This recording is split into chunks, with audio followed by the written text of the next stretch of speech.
Vision news కి స్వాగతం. బులెటిన్ల ముందుగా హెడ్లైన్స్ చూద్దాం. ఏపీ బడ్జెట్ ద్వారా ప్రజలకు నిరాశే మిగిలింది. మాజీ మంత్రి గుడివాడ అమర్నాథ్. వివాదంగా మారిన కొమరవెల్లి మల్లన్న ఆలయ ధర్మకర్త జయప్రకాష్ రెడ్డి వ్యవహారం. చెప్పులు వేసుకుని ఆలయం మొత్తం తిరిగిన ధర్మకర్త తీరుపై ఆగ్రహం వ్యక్తం చేస్తున్న భక్తులు. కరెంటు కోతలతో అవస్థలు. సబ్ స్టేషన్ ఎదుట ఆందోళనకు దిగిన రైతులు, గ్రామస్తులు. పకడ్బందీగా ఇంటర్మీడియట్ మొదటి సంవత్సరం పరీక్షలు. 6 నెలల చిన్నారితో పరీక్ష రాయడానికి వచ్చిన తల్లి. మంత్రి పొన్నం ప్రభాకర్ ను కలిసిన గౌడ సంఘాల నేతలు. గౌడ సంఘం అభివృద్ధికి ప్రణాళికలు. హిందూ ధర్మరక్షణ మనందరి కర్తవ్యం. ద్వారకా శారదా పీఠాధిపతి శ్రీ శ్రీ జగద్గురు శంకరాచార్య స్వామి సదానంద సరస్వతి వెల్లడి. విశాఖపట్నం ఏపీ బడ్జెట్ ద్వారా ప్రజలకు నిరాశ మిగిలిందని మాజీ మంత్రి గుడివాడ అమర్నాథ్ అన్నారు. వైఎస్ జగన్ ను విమర్శించడానికే బడ్జెట్ ప్రసంగం అంత జరిగిందని, నిత్యం జగన్ నామస్మరణతోనే కూటమి పాలన జరుగుతోందని చెప్పారు. ప్రజల నమ్మకాన్ని కూటమి పాలన కోల్పోయిందని, జగన్ కంటే ఎక్కువ పథకాలు ఇస్తారని ప్రజలు భావించారని, చంద్రబాబు అంటే మోసమని మరోసారి రుజువైందని అన్నారు. తల్లికి వందనం, అన్నదాత సుఖీభావకు నిధుల్లో కోత పెట్టారని, ఆడపిల్లకు వందనం, ఉచిత బస్సు, నిరుద్యోగ భృతికి అసలు నిధులే కేటాయించలేదని అన్నారు. వైఎస్ జగన్ మేనిఫెస్టోను భగవద్గీతగా భావించారని, 90% పైగా హామీలు అమలు చేశారని, జగన్మోహన్ రెడ్డి విలువ ఇప్పుడు అందరికీ తెలుస్తుందని, కోవిడ్ సమయంలోనూ సంక్షేమ పథకాలను అమలు చేశారని, కూటమి ఎన్నికల హామీలు అమలు చేసే వరకు పోరాటం చేస్తామని చెప్పారు. 2025-26 సంవత్సరానికి సంబంధించి నిన్న ప్రభుత్వం పెట్టినటువంటి బడ్జెట్ దాదాపు 3,22,000 కోట్ల రూపాయలతో నిన్న బడ్జెట్ ప్రవేశపెట్టినప్పుడు రాష్ట్ర ప్రజలు అందరూ కూడా చాలా ఆశగా ఎదురు చూశారు. సహజంగా ఒక ప్రభుత్వం బడ్జెట్ ప్రవేశపెట్టేటువంటి సమయంలో రాష్ట్రంలో ఉన్నటువంటి పేదవారు, ప్రభుత్వం మీద ఆధారపడినటువంటి కుటుంబాలు ఆ బడ్జెట్ లో పొందుపరిచేటువంటి కేటాయింపుల్లో ఆ కేటాయింపుల ద్వారా మన జీవితాలు మారుతాయి, మన జీవన విధానం మారుతుంది, మన ప్రాంతాలు అభివృద్ధి చెందుతాయి, మన భవిష్యత్తు బాగుంటుంది అని చెప్పి రాష్ట్రంలో ముఖ్యంగా పేదవారు ఎదురు చూస్తారు.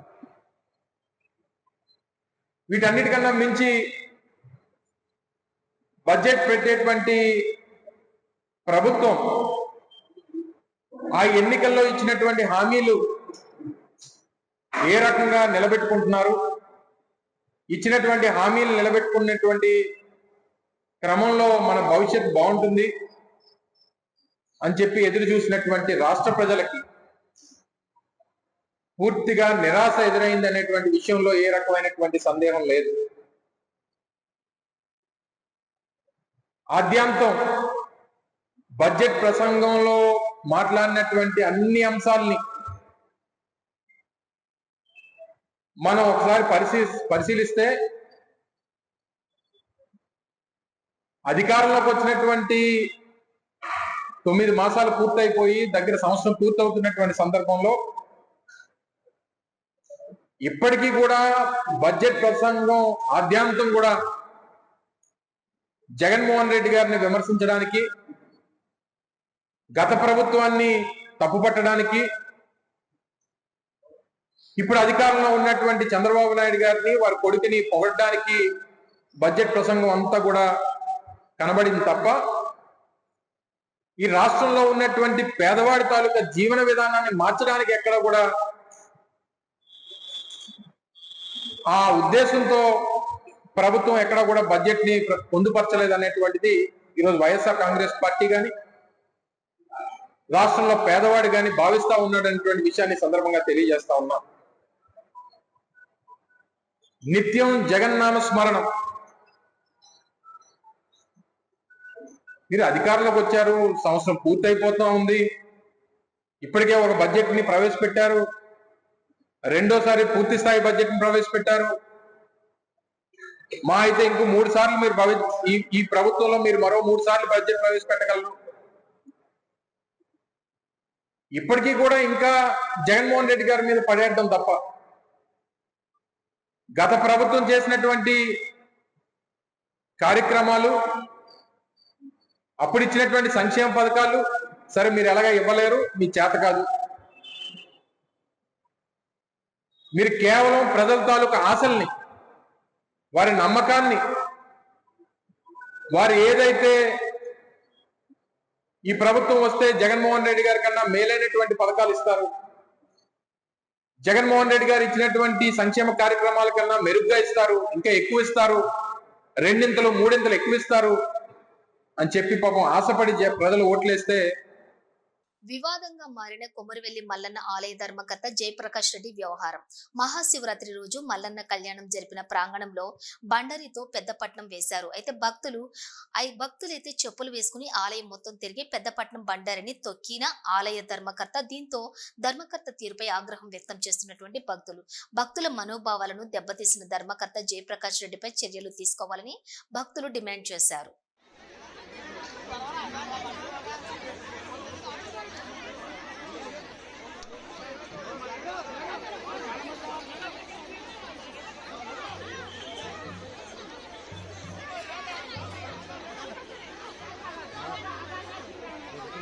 రోజు తెల్లారితే కరెంటు కట్ అవుతుందని సబ్స్టేషన్ ఎదుట ఆందోళనకు దిగారు మెదక్ జిల్లా కర్నాన్పల్లి రైతులు, గ్రామస్తులు.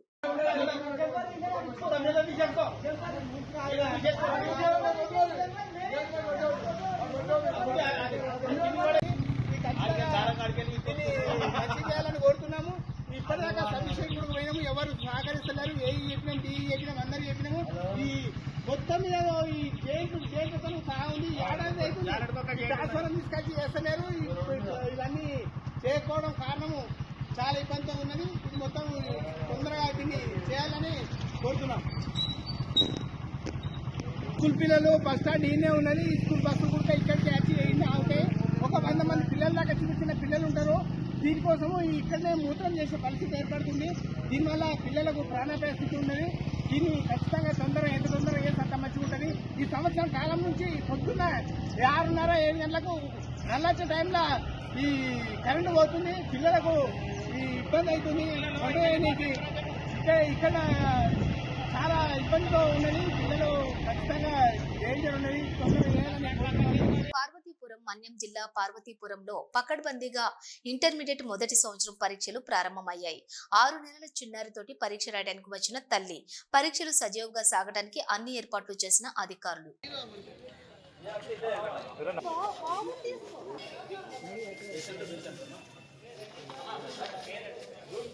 మినిస్టర్ క్వార్టర్స్ లోని మంత్రి పొన్నం ప్రభాకర్ ను గౌడ సంఘాల నేతలు, మాజీ ఎమ్మెల్సీ బాలసాని లక్ష్మీనారాయణ, పల్లె లక్ష్మణరావు గౌడ్, ఇతర గౌడ సంఘాల నేతలు శనివారం కలిశారు.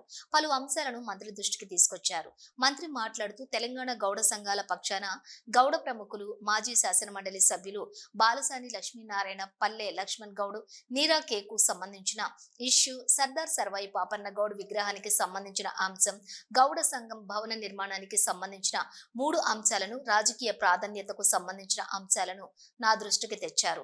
నిన్ననే నేను పిసిసి మహేష్ కుమార్ గౌడ్ ముఖ్యమంత్రితోటి మాట్లాడాము.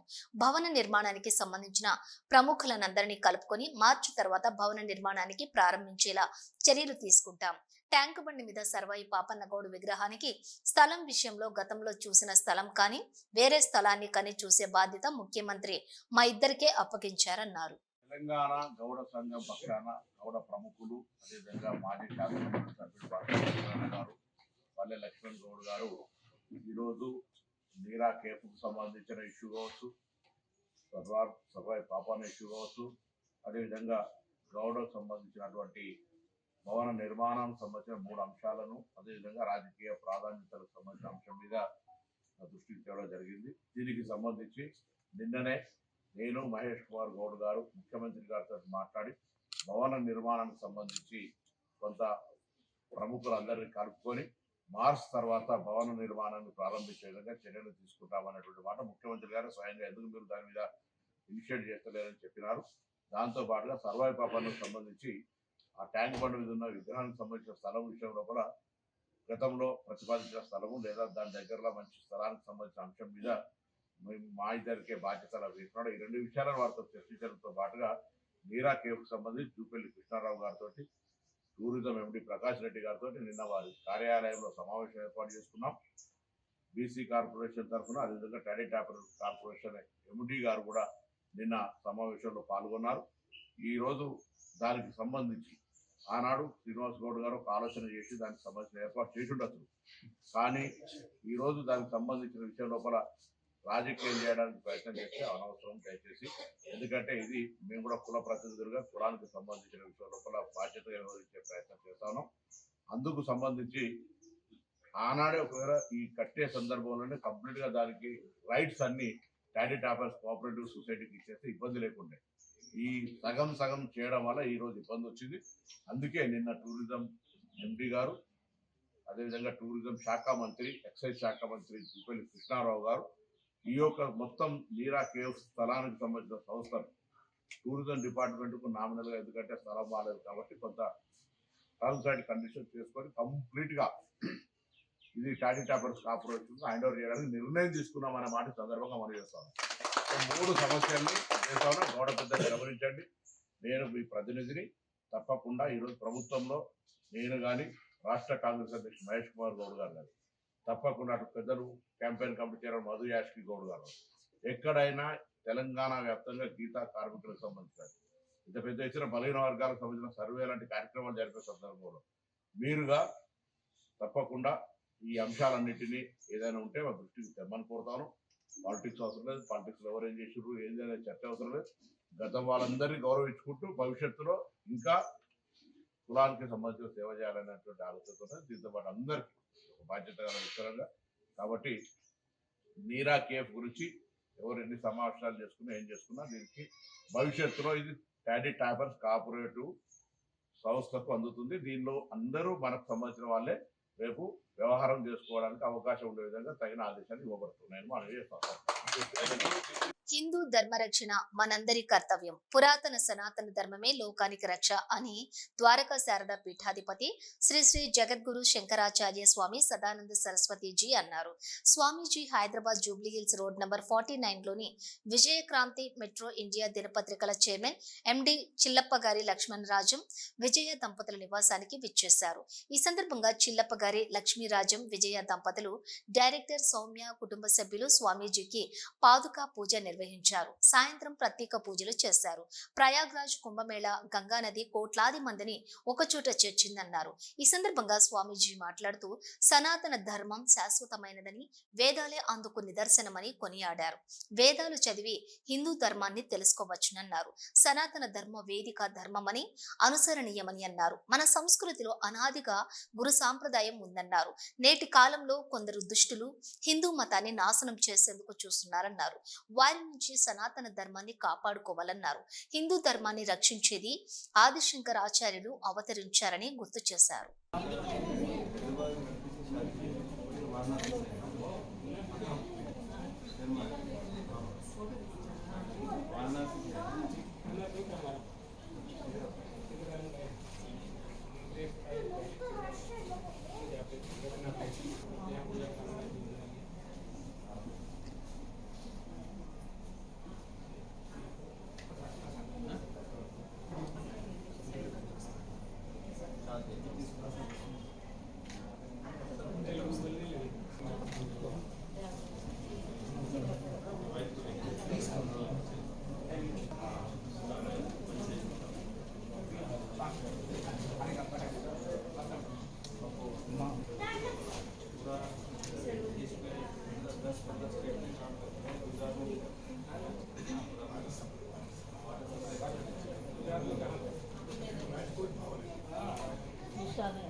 హిందూపురం నియోజకవర్గంలోని జీ కొండూరు మండలంలో జాతీయ సైన్స్ డే సందర్భంగా వివేకానంద పాఠశాలలో ఏర్పాటు చేసిన జాతీయ సైన్స్ డే కార్యక్రమానికి ఎంపీపీ వేములకొండ లక్ష్మీ తిరుపతమ్మ ముఖ్య అతిథులుగా పాల్గొన్నారు. ఈ సందర్భంగా ఆమె విద్యార్థులు రూపొందించినటువంటి వివిధ సైన్స్ నమూనాలను పరిశీలించి విద్యార్థులను అభినందించారు. ఈ కార్యక్రమంలో జీ కొండూరు గ్రామ సర్పంచ్ మండల అరుణ, ఎంఈఓ పజ్జూరు వెంకట నరసింహారావు, మల్లెల శ్రీనివాస్, ఉపాధ్యాయులు మరియు పాఠశాల యాజమాన్యం తదితరులు పాల్గొన్నారు. రాష్ట్ర పండుగ నూకాలమ్మ జాతర ఈ రోజు అసెంబ్లీలో మాజీ మంత్రివర్యులు అనకాపల్లి శాసనసభ్యులు శ్రీ కొణతాల రామకృష్ణ ముఖ్యమంత్రి నారా చంద్రబాబు నాయుడిని కలిసి నూకాలమ్మ జాతరను రాష్ట్ర పండుగగా ప్రకటించాలని కోరారు. తక్షణమే తన వ్యక్తిగత కార్యదర్శి రవిచంద్రని పిలిచి నూకాలమ్మ జాతరను రాష్ట్ర పండుగగా ప్రకటించడం కోసం ఏర్పాట్లు చేయమని ముఖ్యమంత్రి నారా చంద్రబాబు నాయుడు ఆదేశించడం జరిగింది. ఈ కార్యక్రమంలోని అనకాపల్లి పార్లమెంటు సభ్యులు సీఎం రమేష్, హిందూపురం శాసనసభ్యులు నందమూరి బాలకృష్ణ మరియు కేంద్ర మంత్రివర్యులు కింజరపు రామ్మోహన్ నాయుడు పాల్గొన్నారు. కోరిన వెంటనే నూకాలమ్మ జాతరను రాష్ట్ర పండుగగా గుర్తించాలని ముఖ్యమంత్రితోటి మాట్లాడిన ఉప ముఖ్యమంత్రి కొణిదెల పవన్ కళ్యాణ్ కి కొణతాల రామకృష్ణకి ప్రత్యేక ధన్యవాదాలు తెలియజేశారు. తెలంగాణలో సమ్మక్క సారక్క జాతర ఎలా చేస్తారో మన కూటమి ప్రభుత్వం వచ్చిన తర్వాత ఒక్క అనకాపల్లి ఉత్తరాంధ్రకే కాదు, మన నూకాలమ్మ జాతరని రాష్ట్ర ప్రభుత్వం గుర్తించేలాగా రాష్ట్ర ప్రభుత్వం దిగువ వచ్చి అమ్మవారికి పట్టు వస్త్రాలు పెట్టేలాగా ఆ చర్యలు మొదట రాగానే మనమే తీసుకుందాం. అది ప్రాచీన సంస్కృతి సాంప్రదాయాలను ప్రతి ఒక్కరూ పాటించాలని ఎన్టీఆర్ జిల్లా ఎంపీ కేశినేని శివనాథ్ అన్నారు. ఎన్టీఆర్ జిల్లా జగ్గయ్యపేట నియోజకవర్గం నందిగామ మండలంలోని దాములూరు కూడలి గ్రామంలో సంగమేశ్వర స్వామి తిరునాళ్ల సందర్భంగా ఎడ్ల పోటీ, లాగుడు పోటీలు ప్రారంభోత్సవానికి ఆయన ముఖ్య అతిథిగా హాజరయ్యారు. అనంతరం ఆయన సంగమేశ్వర స్వాముల వారిని దర్శించుకుని ప్రత్యేక పూజలు నిర్వహించారు. ఈ సందర్భంగా ఆయన మాట్లాడుతూ ఎన్డీఏ కూటమి ప్రభుత్వం అధికారంలోకి వచ్చిన తర్వాత ప్రజలు సంతోషంగా పండుగలు చేసుకోవడం చాలా సంతోషకరమన్నారు. గ్రామాలలోని ప్రాచీన సంస్కృతి సాంప్రదాయాలను ప్రజలు ప్రతి ఒక్కరు కూడా పాటించడంతో ఆయన హర్షం వ్యక్తం చేస్తూ వారిని కొనియాడారు. ఇలాంటి పనులకు కూటమి ప్రభుత్వం అండగా ఉంటుందని ఎంపీ కేశినేని శివనాథ్ అన్నారు. ఈ కార్యక్రమంలో ఎమ్మెల్యే శివరాం, రాజగోపాల్, వెనిగండ రాము, టీడీపీ ఎన్టీఆర్ జిల్లా అధ్యక్షులు నెట్టెం రఘురాంతో కలిసి హాజరయ్యారు. ఈ కార్యక్రమంలో ఎమ్మెల్యే రాజగోపాల్, తెలుగు రైతు అధికార ప్రతినిధి కటారు సత్యనారాయణ, నందిగామ మండల పార్టీ ప్రధాన కార్యదర్శి తోట నాగ మల్లేశ్వరరావు, నందిగామ మండల మాజీ మండల అధ్యక్షులు మన్నే కళావతి, తెలుగు యువత మండల అధ్యక్షులు మన్నేపల్లి వినయ్, దాములూరు గ్రామ సర్పంచ్ గాజుల రామారావు, సంగమేశ్వర దేవస్థానం చైర్మన్ గెంజపల్లి శ్రీనివాసరావు, తెలుగుదేశం పార్టీ గ్రామ అధ్యక్షులు మువ్వా వీరయ్య, నాయకులు చార్ల తులసిరావు, సిద్ధు, శివ, చెరుకూరి హైమారావు, కొత్తపల్లి బ్రహ్మం, వెంకట నరసయ్య, బీజేపీ మండల పార్టీ అధ్యక్షులు కోవెలమూడి వెంకటేశ్వరరావు మరియు ఎన్డీఏ కూటమి నాయకులు, కార్యకర్తలు పాల్గొన్నారు. వైఎస్ఆర్ కడప జిల్లా బద్వేల్ పట్టణంలో ఉచిత వాటర్ ప్లాంట్ ను బద్వేల్ మాజీ ఎమ్మెల్యే విజయమ్మ ప్రారంభోత్సవం చేశారు.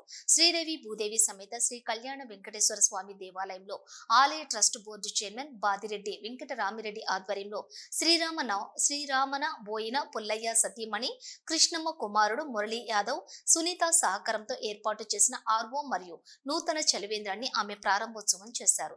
ఈ కార్యక్రమంలో బద్వేల్ పట్టణ అధ్యక్షులు వెంగల్ రెడ్డి, మిత్తికాల రమణ, మాజీ మున్సిపల్ చైర్మన్ పార్థసారథి మరియు మున్సిపల్ చైర్మన్ వాకుమల్ల నరసింహారెడ్డితో పాటు కమిటీ సభ్యులు మరియు పలువురు నాయకులు, భక్తులు పాల్గొన్నారు. మాజీ ఎమ్మెల్యే విజయమ్మకు ఆలయ ప్రధాన అర్చకులు రమేష్ శర్మ వేద మంత్రాలతోటి పూర్ణ కుంభంతో స్వాగతం పలికి ప్రత్యేక పూజలు నిర్వహించారు.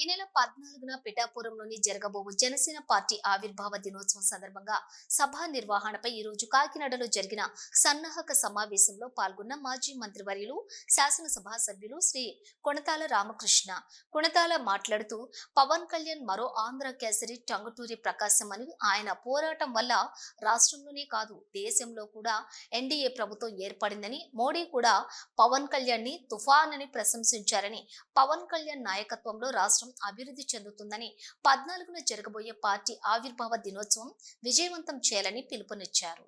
శ్రీకాళహస్తిలో స్వామి అమ్మవార్ల కళ్యాణం ఘనంగా నిర్వహించారు. తెల్లవారుజామున పార్వతీ పరమేశ్వర్ల కళ్యాణం అంగరంగ వైభవంగా జరిపించారు అర్చకులు. శ్రీకాళహస్తీశ్వరి మహాశివరాత్రి బ్రహ్మోత్సవాల్లో భాగంగా పార్వతీ పరమేశ్వర్ల కళ్యాణం కన్నుల పండుగగా నిర్వహించారు. కళ్యాణ వేదికకు గజవాహనం ఎక్కి ఊరేగింపుగా స్వామి బయలుదేరి రాగా జ్ఞాన ప్రసూనాంబ సింహవాహనం ఎక్కి తాను కూడా పెళ్లి మండపం వద్దకు పయనమైంది. కళ్యాణ వేదిక చేరుకున్న శివుడు అక్కడ కొలువయ్యాడు. స్వామి అమ్మవార్లు కళ్యాణ మండపం చేరుకున్నాక కాస్తంత నాటకీయంగా పెళ్లి మాటలను అమ్మాయి తరపున అబ్బాయి తరపున మాట్లాడి చివరికి అమ్మాయి తరపు వారిని అబ్బాయి తరపున ఒప్పించి వివాహం జరిపిస్తారు. కడు రమ్యంగా సాగిన ఈ ఘట్టాన్ని భక్తులు కన్నులారా వీక్షించి తరించారు.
सारे पहले ताकता है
ఓం నమః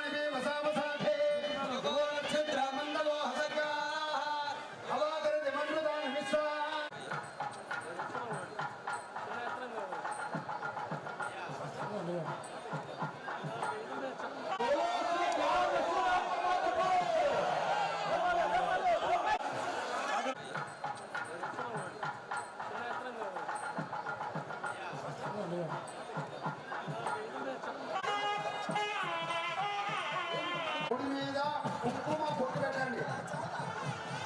హర హర మహాదేవ. హర హర మహాదేవ. హర హర మహాదేవ. శంభో శంకర.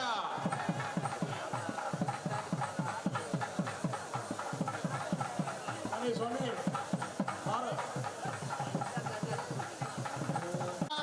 ఆ నిత్య సత్యమామని ఆ వస్త సత్యమామలను 3 సార్లు కోరి ఒకరికొకరు పూలమాల చేతిలో తీసుకొని అలా ఒకరికొకరు పూలమాల మార్చుకోండి. అలా చూపించండి స్వామి. స్వామి పూలమాల భక్తులకు చూపించండి. స్వామి వారికి తాకిచ్చి అమ్మవారు తాకిచ్చి ఇవ్వండి. ఓం పశవో మేక మత్సమృద్ధ్యత యజ్ఞో మేక మత్సమృద్ధ్యత. అలా చూపించండి. యజ్ఞో మేస మొగ మత్సమృద్ధ్యత శ్రియో మేక మత్సమృద్ధ్యత పుష్పమాలికాన్ సమర్పయామి. ఏంటి? తీసుకోండి. మన తాకిచ్చి పోయిన 3 సార్లు పశవో మేక మత్సమృద్ధ్యత యజ్ఞో మేక మత్సమృద్ధ్యత శ్రియో మేక మత్సమృద్ధ్యత అయం ముహూర్త శుభ ముహూర్తో అస్తు సుప్రతిష్ఠితమస్తు శుభలగ్నమస్తు అయం ముహూర్త శుభ ముహూర్తో అస్తు.